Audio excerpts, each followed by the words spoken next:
Hello and welcome to the Charmed Life podcast. I am your host, Tricia Carr. This mini episode is an excerpt from one of our previous full-length episodes. I hope you enjoy it.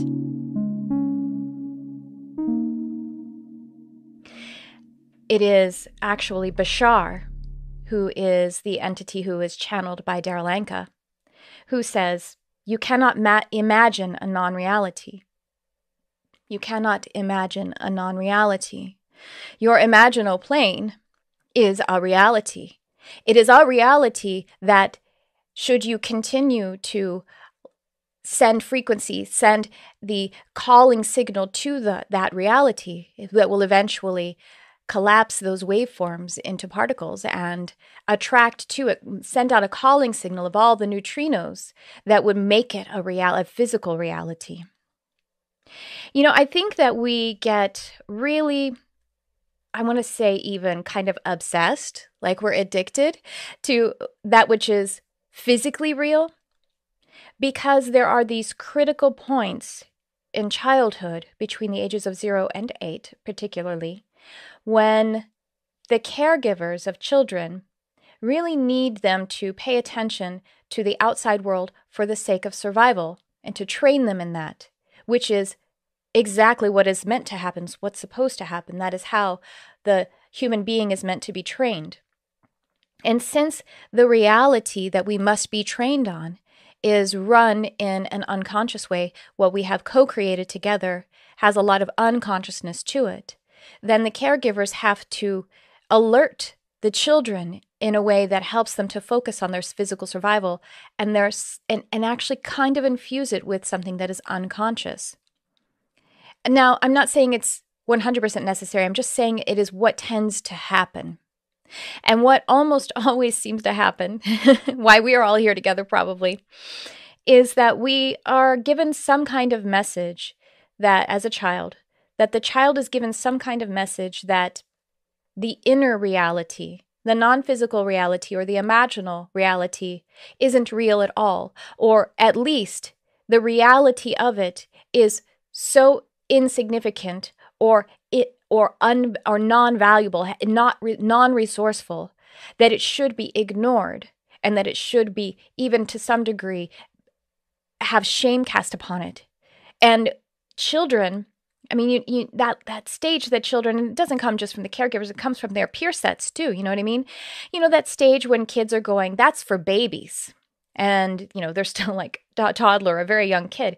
That's for babies. And that's not for me. And they want to put away a toy. And I've even seen, you know, we probably, if you've been around kids at all, or if you've raised them, a moment when a child actually begrudgingly stops playing with a toy or stops a particular activity and is kind of really trying to add some discipline to themselves, saying, no, someone told me that teddy bears or unicorns, or I remember in 4th grade, it was when you weren't allowed to hold your best girlfriend's hand, your little friend's hand, because that meant something like they would say some silly word, like you were humping, you know, or say that you were, well, they said, you know, that means you're gay. And I didn't even know what gay meant. I didn't know what to be in a relationship meant at all.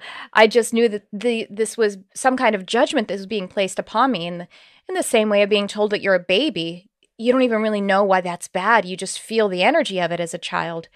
And so you that child begrudgingly stops and tries to discipline themselves from doing something that really inspires them to, you know, have affection with your best friend, contrary to the social judgment about it, or put down a toy or a game or something that elicits imagination and elicits inspiration, because it is said to be less valuable, despite how you feel about it, how that child feels about it. And so we have some unconsciousness infused in there. We have a disconnect. We have to divorce that non-physical reality.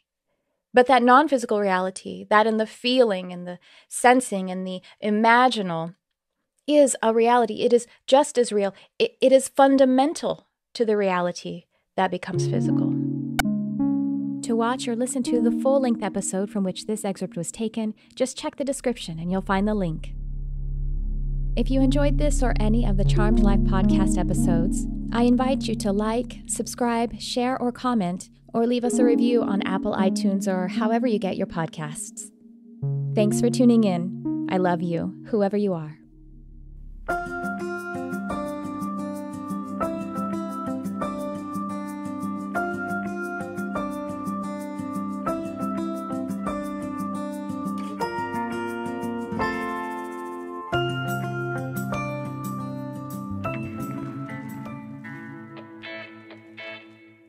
I'm so excited to announce the 2020 Energy Intensive with me, Tricia Carr, and my partner, Crystal Ann Compton. The Energy Intensive is an 8-week, comprehensive program that teaches and activates energy healing modalities. This program is unique, it is brand new, and it is cutting edge. It's also perfect for anyone who's interested in healing and energy, and particularly for intuitive people, for metaphysical seekers, and for spiritual practitioners. To learn more about the 2020 Energy Intensive, click the link in the description of this episode.